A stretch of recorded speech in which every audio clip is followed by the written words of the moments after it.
Hey, Shalom. This is the brother Abaya. You're back here once again. Before I get started, like always, I want to give all praises and glory to Yahweh Bahashem, Yahweh Shah Bahashem, Kodash. Double honors to my teachers, the old apostles of Great Millstone, and Shalom to the hopeful elect. We're going to go into the book of Proverbs, chapter 29, and let's begin at verse 1. Proverbs chapter 29, verse 1, it says, "He that being often reproved hardeneth his neck shall suddenly be destroyed, and that without remedy." So if you know that you've done something that needs correction, all right, or you've done something unlawfully, or done something unjustly, and you get rebuked or corrected or reproved, and you just need correction in general on something that you're falling short on, and you always harden your neck and don't take that correction, don't take that reproof, don't take that rebuke, guess what? You should soon be destroyed, because pride goes before destruction, and your shortcomings, if you don't work on them, if you don't fix them, are going to cause you to fall into more and more traps, pitfalls. All right, it's going to cause your journey in life to become more and more difficult in the flesh. You may think, oh, I can do things my way, I don't need correction, I don't need nobody. Well, look, everybody needs a form of correction, everybody needs a form of rebuke, because we're in the flesh. All right, so there's things that we do that can sometimes offend other people, but most importantly, there's things that we do that transgresses against the ways of our power, our creator, Yahweh Bashem, Yahweh Shah. And you need correction for when you do that.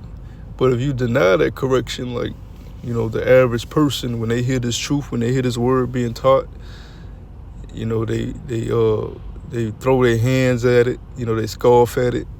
They don't want the reproof through the scriptures. They don't want, to be corrected through the scriptures.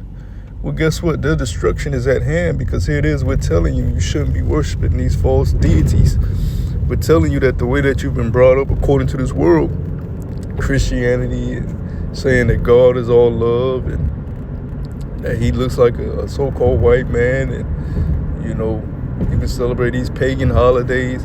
We're telling you all this stuff is wrong. The way you've been living is wrong. The foods that you eat, you can't be around here eating pork.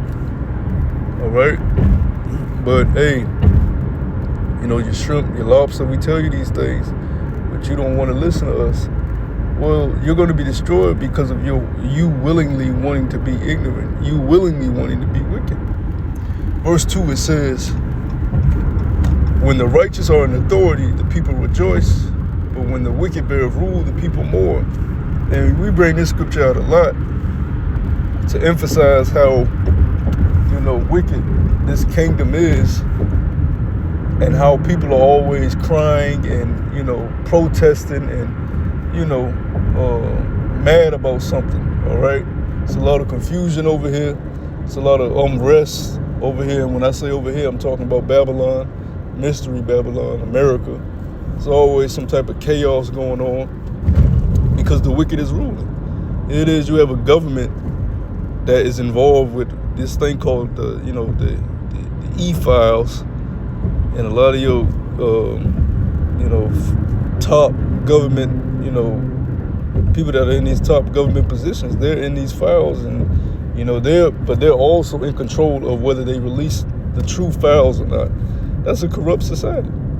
All right, that's a corrupt society. You think somebody's going to release files of them doing wicked abominations, all right, if they have the control to release them or not? Come on, man. Verse 3, it says, "Whoso loveth wisdom rejoiceth his father, but he that keepeth company with harlots spendeth his substance." That is exactly true. Just like if a king has a son, the prince, and all the prince does is take his, all he does is spend his time.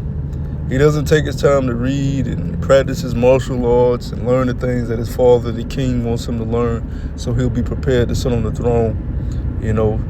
He doesn't take time to watch the city and pay attention to citizens and how they live and things that need to be corrected. He doesn't pay attention to those things. He pays attention to his lust. And he's always sitting with harlots, spending his, money on harlots. You have a fool as a son. Because when it's time for him to sit on the throne, he's not going to know how to rule properly because he didn't take the necessary time, all right, and use the necessary tools at his disposal to know how to rule properly when he gets on the throne seat, all right?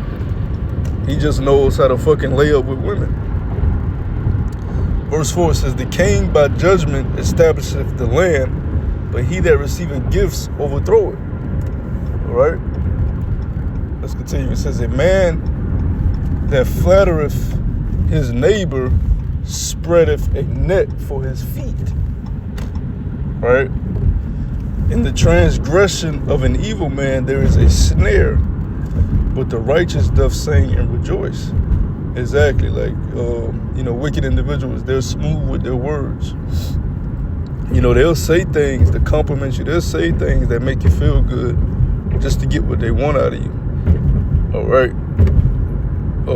That's why a lot of these times people, they be in these friend groups and really they're not friends. They just amongst people that let them, do what the fuck they want to do. If they want to smoke weed, their friends ain't going to judge them. If they want to be gay, their friends ain't going to judge them. If they want to be an adulterer, their friends are not going to judge them, all right? Their friends are not going to hold them accountable. So-called friends are not going to hold them accountable unto the righteous laws of Yahweh Shemel Shah.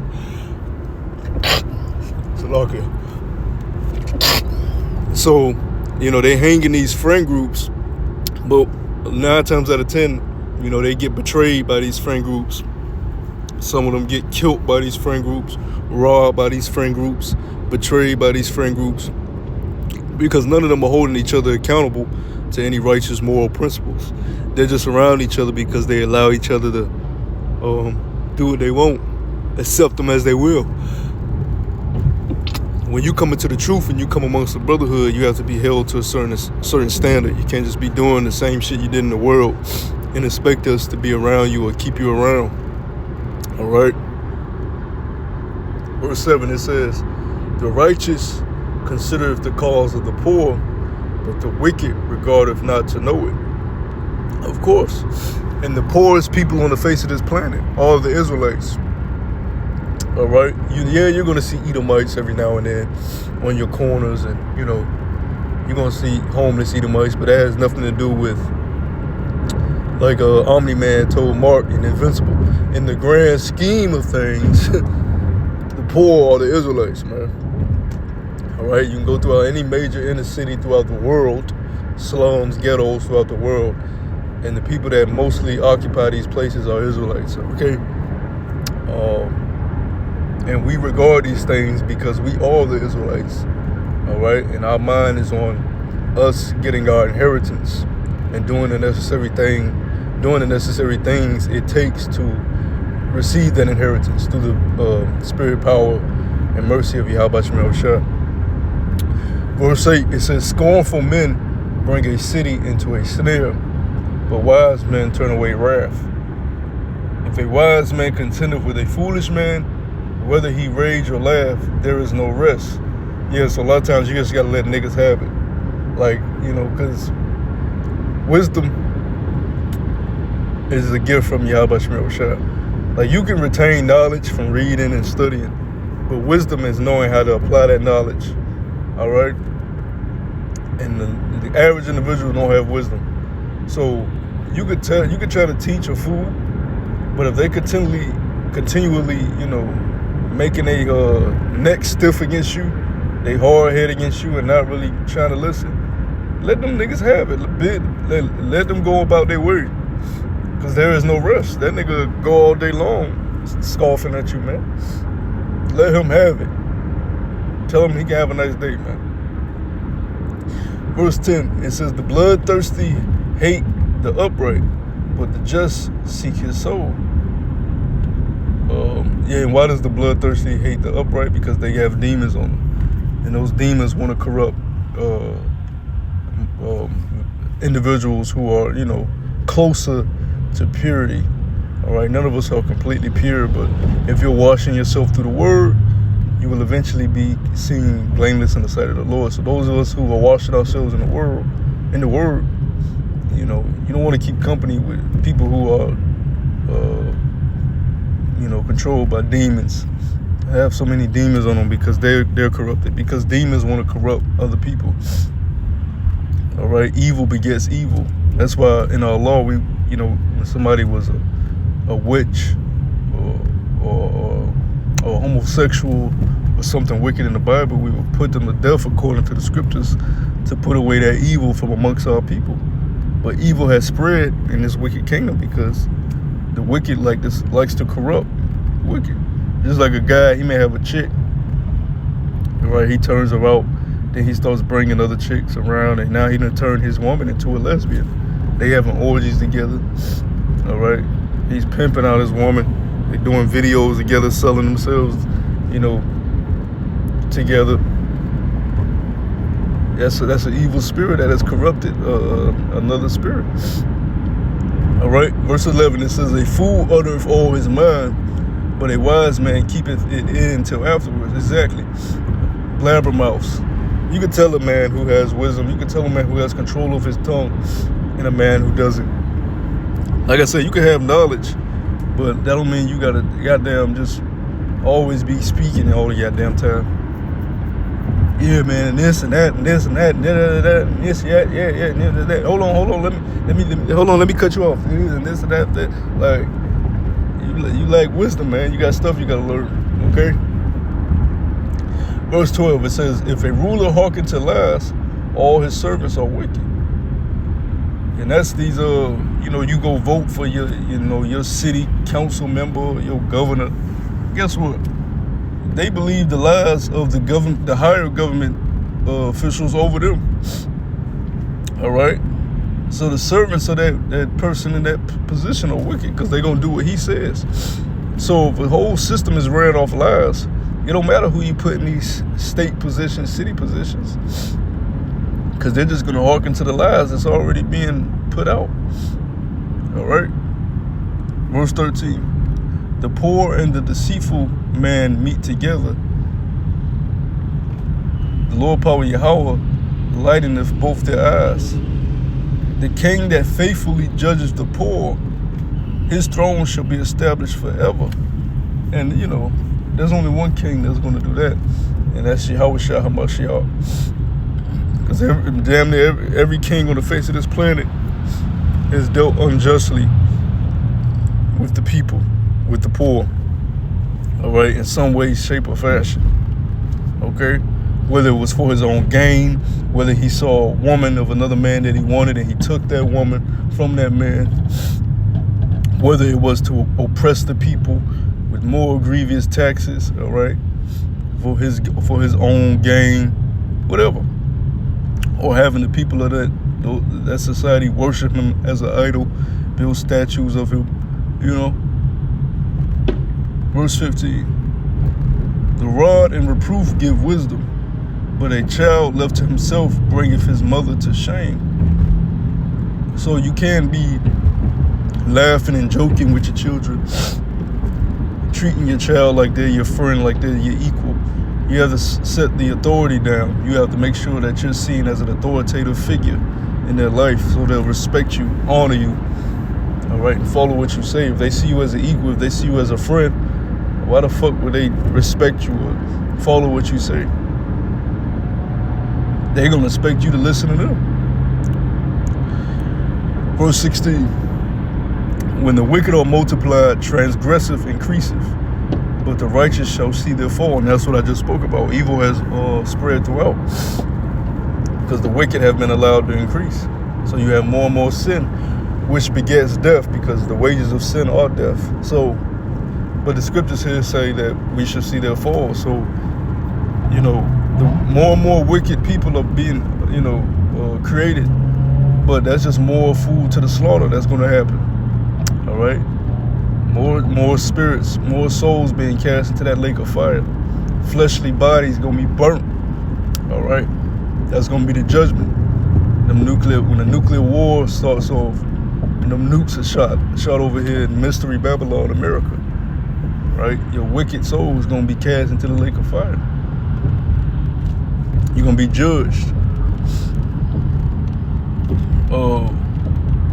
Verse 17, it says, correct thy son, and he shall give thee rest.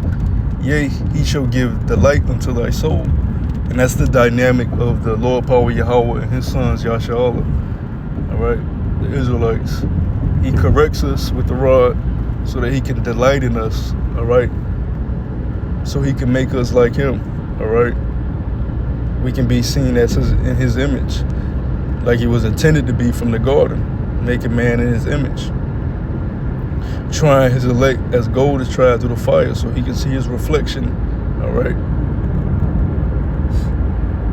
in us. You know, even Yahweh Shah say when we see him, we should be like him. So that's what the correction is for. So if you got a child, you want to correct them. At every step that they turn, at every wrong step, you want to correct them early. Verse 18 says, where there is no vision, the people perish, but he that keepeth the law, happy is he. And we have a vision. We have a vision of the Lord establishing his kingdom on the earth as it is in heaven. And we know the necessary things it takes to achieve that vision. It starts with us plowing in this ministry, walking diligently in the word, all right, faithfully in the word. All right, it starts with the sons of Yasharahla, like the scriptures say, unto us men he has called. All right, verse 19, it says, a servant will not be corrected by words, for though he understand, he will not answer. Exactly. You can't just say, hey, look, you're not supposed to do that, you can't do that, or this is gonna happen. Yeah, you can, but 9 times out of 10, you know, they're gonna keep disobeying you. You got a servant, and you you just keep telling them, or a child, because a child is a servant too. And you just keep telling them, don't do that, don't do that. They ain't gonna, they're just gonna listen and keep doing it. You gotta actually correct them with that rod. You gotta use that rod. You gotta make them feel some pain. You gotta, inflict some pain on that flesh. All right. That's why we were put into the flesh, because the flesh is the best way to correct somebody. Verse 20, seest thou a man that is hasty in his words? There is more hope of a fool than of him. See, so the Lord is very, very, he hammers that point in a lot about. He hammers that point in a lot about a man being hasty with his words. Always gotta, let his point be known.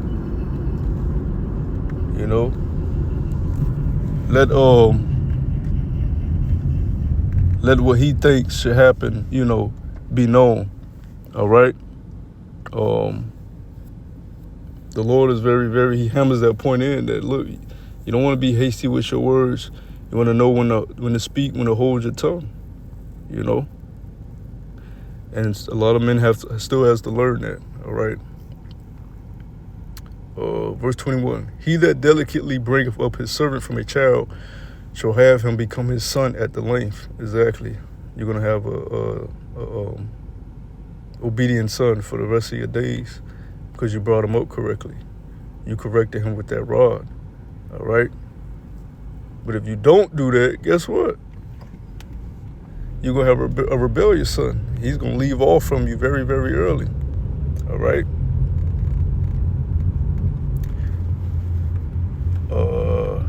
Continue reading. Let's see. Verse 22, it says, an angry man stirreth up strife, and a furious man aboundeth in transgression. All right. A man that has no control over his emotions. These men that have been raised by these women, very emotional. They stir up strife. They stir up drama. All right. They look for trouble. A furious man aboundeth in transgression because he has no control over himself. So he always ends up in some type of wickedness or some type of commotion or chaos. All right. And since he has no control over himself, when he gets into that transgression and chaos, he either destroys himself or destroys somebody else. Right.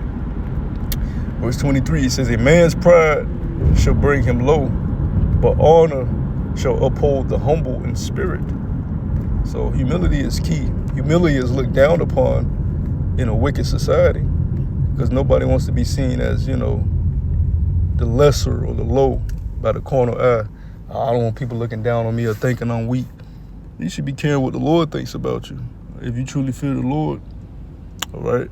Because the Lord is the one who exalts and abases at the end of the day. And if you're not living according to that way, that belief, then it's because you don't truly believe that the Lord is in control of all, that man's goings are of the Lord. Verse 24, it says, whoso is partner with a thief hateth his own soul.